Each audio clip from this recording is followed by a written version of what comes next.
Football season is back in full swing, and so is the hunt for Taylor Swift sightings. After making waves with her NFL debut last year, Taylor is back in the stands, cheering on her boyfriend Travis as the Chiefs kicked off their season against the Ravens on September 5th. This time, the broadcasters kept it cool about her presence. It's likely the first of many appearances from Taylor this season, especially since her schedule's lighter now that the Eras Tour is winding down. With Kelce and the Chiefs aiming for a Super Bowl three-peat, a historic first, they'll definitely need all the support they can get. According to our sources, Taylor's team is trying to keep her game appearances under wraps a bit more this year, but don't worry, we've got you covered with this leaked report. Check out our game-by-game guide to see when she might show up, along with answers to all your burning Taylor-coded football questions. Cincinnati Bengals, September 15th. Yes! Patrick Mahomes and Joe Burrow have been at each other's throats since 2021, and their rivalry is one for the books. It all started when Burrow, with his bleach blonde hair, took down Mahomes and the Chiefs 3 times in a row, earning a nickname for Kansas City Stadium, Burrowhead. It's like if Billie Eilish started shading Taylor after snagging Song of the Year twice, major L move. But the tides turned in the 2022 playoffs when Mahomes and the Chiefs finally bested Burrow and the Bengals on their home turf. So while the Burrowhead nickname might be history, this matchup is still a nail-biter. You can bet Taylor won't want to miss it. There's no way she'll be sitting this one out. Atlanta Falcons, September 22nd, yes. Taylor was all about those primetime games last year, so you can bet she'll be there when the Chiefs hit Atlanta for their first Sunday night football showdown of the season. Los Angeles Chargers, September 29th, yes. Last year, Taylor wasn't too keen on making the trip for the Chiefs' afternoon away games, only hitting one up in New England. But a trip to LA is another story. She's a big fan of SoFi Stadium, having rocked 6 Eras Tour shows there and filmed her movie. Plus, her celeb pals are probably already texting her, trying to snag a spot in her box. New Orleans Saints, October 7th, yes. Another primetime game, and it's at home? That's a big yes from Taylor. Plus, she'll be hanging out in New Orleans a few weeks later for her 3-night run at the Superdome from October 25th to 27th. Perfect timing to catch a game in the Big Easy. San Francisco 49ers, October 20th? No. This Super Bowl rematch in San Francisco is shipping up to be one of the year's biggest games. But this time, Swift won't be able to zip over from Tokyo for it. She's got a final show in Miami to prep for instead.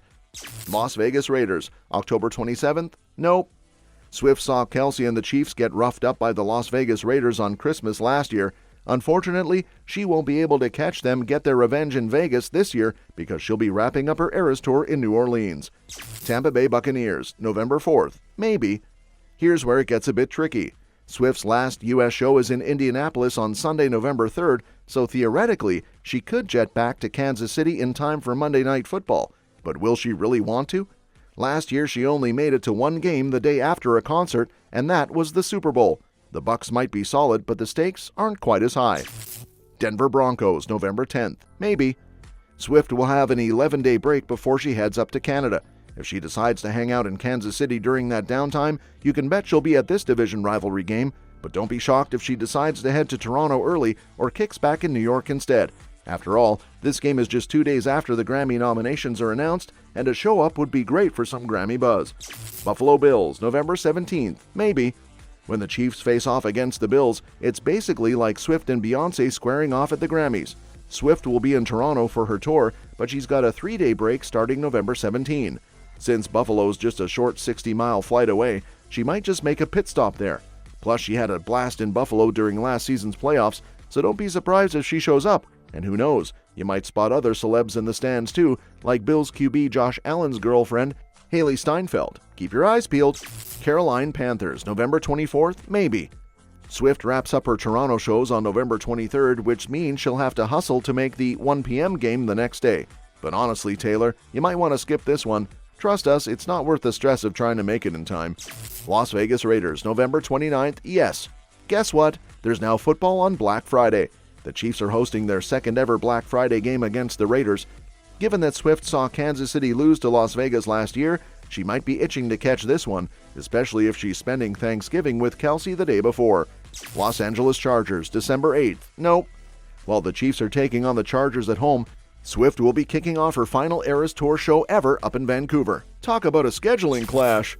Cleveland Browns, December 15th. Yes. Heading to Cleveland for this game means Taylor could also swing by Kelce's hometown, Cleveland Heights, just a hop outside the city. Plus, with the Eras Tour wrapped up, she's got no more shows to juggle around. Houston Texans, December 21st. Yep. After the Texans' surprise playoff run last year, this game is shaping up to be one of the Chiefs' toughest challenges. They're going to need all the support they can get to finish strong, and who better to have cheering them on than Swift? Pittsburgh Steelers, December 25th. Maybe. Sorry, Chiefs players. Looks like it's another Christmas on the job thanks to the NFL's quest to own every holiday on TV. Last year, Swift was right there cheering at the home game against the Raiders, but this time, the game's in Pittsburgh, which is over 4 hours from her Christmas tree farm in Pennsylvania. Swift might still make the trip to support Travis, but hey, don't be surprised if she decides to hold off on the holiday festivities until he's back home.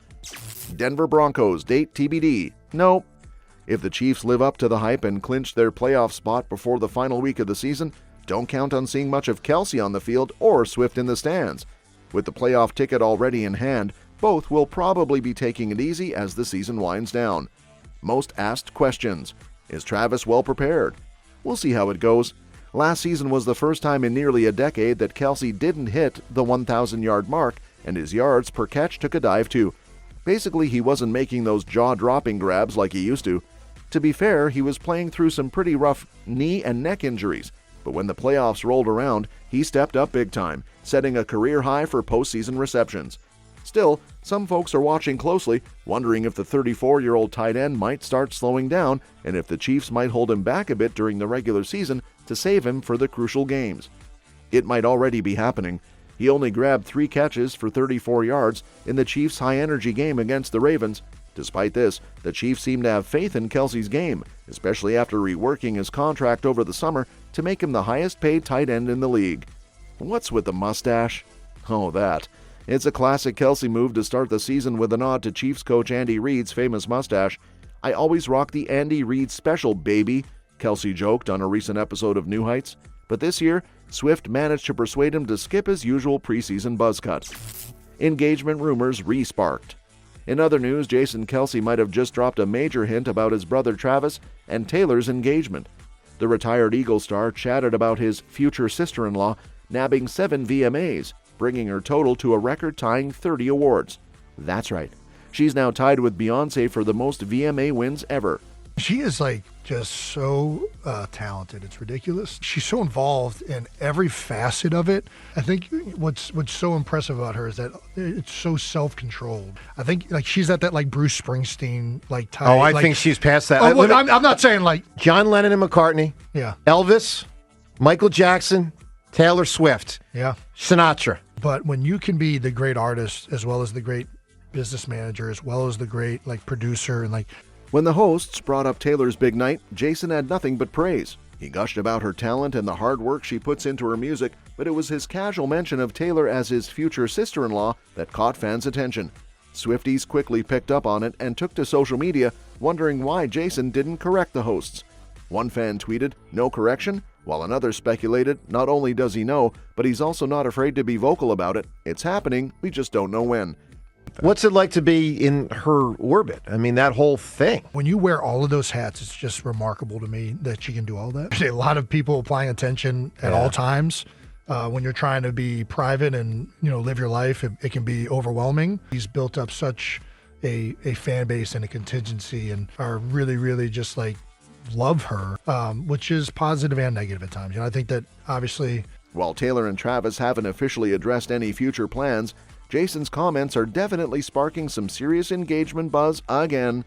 That's all for this video, folks. See you next time.